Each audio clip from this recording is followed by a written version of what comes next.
잠언 10장 19절입니다. 말이 많으면 허물을 면하기 어려우나 그 입술을 제어하는 자는 지혜가 있느니라. 아멘. 이 세상에서 가장 쉬운 것 중에 하나는 말하는 것입니다.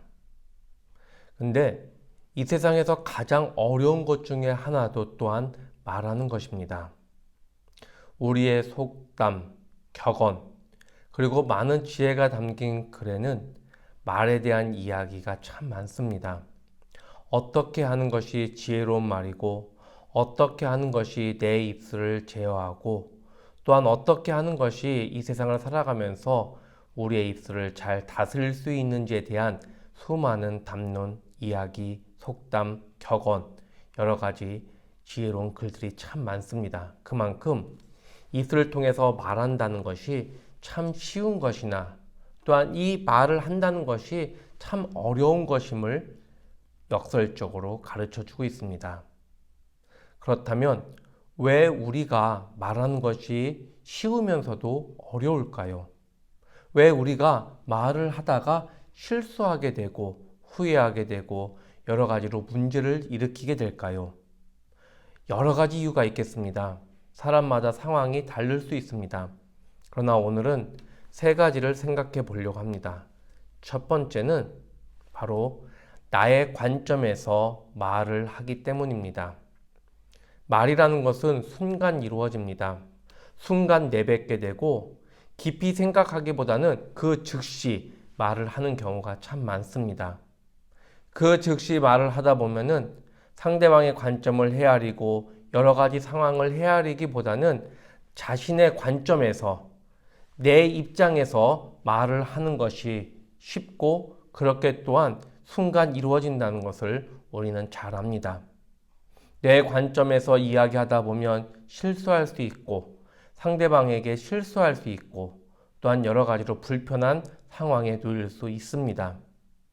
그렇다고 해서 내가 상대방 그리고 여러 사람들의 입장을 고려해서 이야기한다 할지라도 정확하게 그 사람의 입장에 설 수도 없는 것이고 정확하게 모든 상황을 고려할 수 없는 것이기 때문에 우리 말에는 실수할 수 있고 우리 말에는 여러 가지로 불편한 그런 상황이 전개될 수 있다는 겁니다.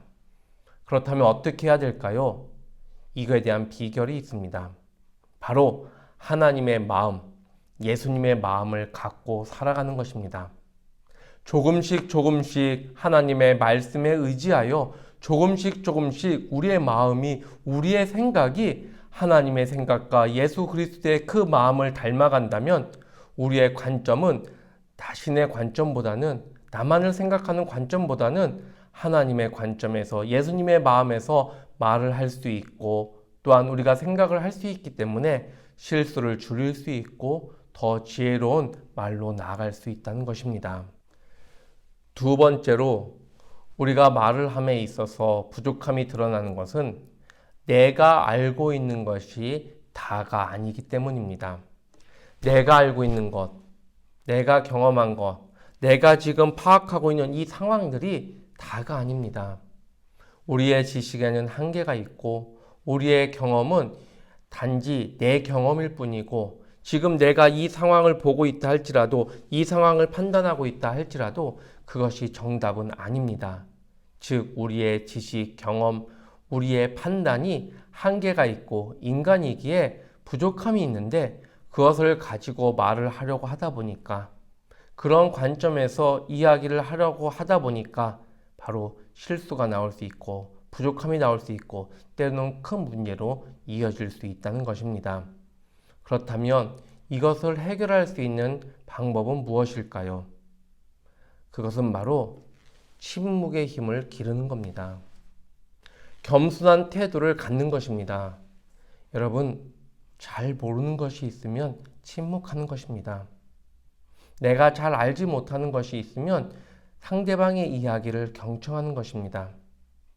내가 어떤 것을 딱 규정해 놓고 답을 정해 놓고 듣는 것이 아니라 내 스스로가 부족하고 약하다는 것, 내가 알고 있는 것이 한계가 있다는 것을 느낀다면 그 순간은 내 자신을 낮추고 내 마음을 열고 그리고 상대방의 이야기를 그 말을 잘 경청해서 들을 때 우리의 겸손함이, 우리의 그 침묵의 힘, 내 입술을 제어할 수 있는 지혜로 나아갈 수 있는 것이고, 우리의 겸손함이 경청으로 나아갈 때 그 경청이 또한 지혜로 이어질 수 있다는 것을 우리는 알아야 됩니다.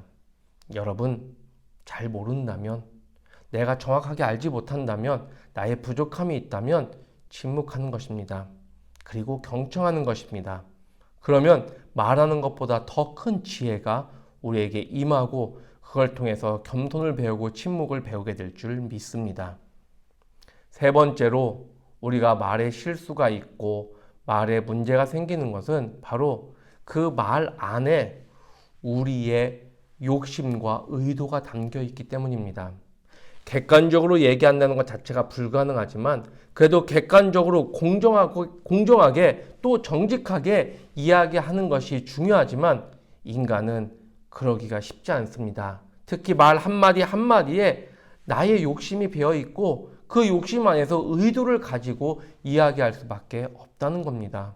그러다 보면 내 욕심, 내 의도에 의해서 상대방이 상처받거나 상대방이 불편해지는 경우, 상황이 악해지거나 여러 가지 문제가 생길 수 있는 그런 나의 말실수로, 말의 부족함으로 나타날 수밖에 없다는 것입니다. 그렇다면 이것을 이길 수 있는, 이것을 극복할 수 있는 비결은 무엇일까요? 그것은 바로 이 세상에 소망을 두고 살아가는 것이 아니라 천국의 소망을 가지고 나아가는 겁니다. 이 세상이 다고 이 세상에서 누리는 것이 모두라는 그런 인간적인 생각, 세속적인 생각이 아니라 우리의 마음, 우리의 신앙, 우리의 믿음을 하나님 나라, 천국을 향해서 소망을 두고 거기에 더 큰 가치를 두고 잠깐 사는 세상에서의 삶보다는 영생하는 영혼의 삶을 위해서 이 세상에 나의 우선순위와 마음의 중심을 온전히 바꿀 때, 그렇다면 욕심도 좀 더 사라지고, 또한 우리의 말에 정직함, 우리의 말에 공정함이 더욱 살아날 수 있는 방법이 된다는 것입니다. 사랑하는 성도 여러분, 우리는 인간이고 육신을 입고 있기 때문에 완전히 욕심 없이 완전히 그렇게 살아가기는 쉽진 않습니다. 그러나 이 세상이 아닌 천국을 바라보며 천국의 소망을 두고 오늘 하루 이 순간을 살게 된다면 좀 더 세상적인 욕심을 누를 수 있고, 내 마음에 세상에 대한 그런 미련보다 하나님 나라의 소망을 가지고 나아갈 수 있는 힘을 얻을 수 있다는 겁니다. 여러분, 말하는 것이 쉽지 않습니다. 이것은 우리의 노력과 의지로 해결될 수 있는 것이 더더욱 아닙니다. 오직 말씀의 힘으로 하나님을 바라보며 하나님의 마음을 갖기 위해 애쓰고 주님 안에서 겸손하고 천국의 소망을 가지고 나아갈 때 조금은 더 지혜롭게, 조금은 더 내 자신을 제하고 입술을 다스릴 수 있는 은혜가 있을 줄 믿습니다. 그 은혜가 저와 여러분에게 있기를 주의 이름으로 간절히 축원합니다. 이제는 우리 주 예수 그리스도의 은혜와 하나님 아버지의 그 놀라우신 사랑하심과 성령님의 감동 감화 교통하심이 하나님을 바라보고 주님의 마음으로 살기를 원하며 그러는 가운데 입술을 다스리기를 원하는 여기 있는 모든 영혼들 위해, 그 삶의 자리 위에 지금부터 영원히 함께 하시기를 간절히 축원하옵나이다.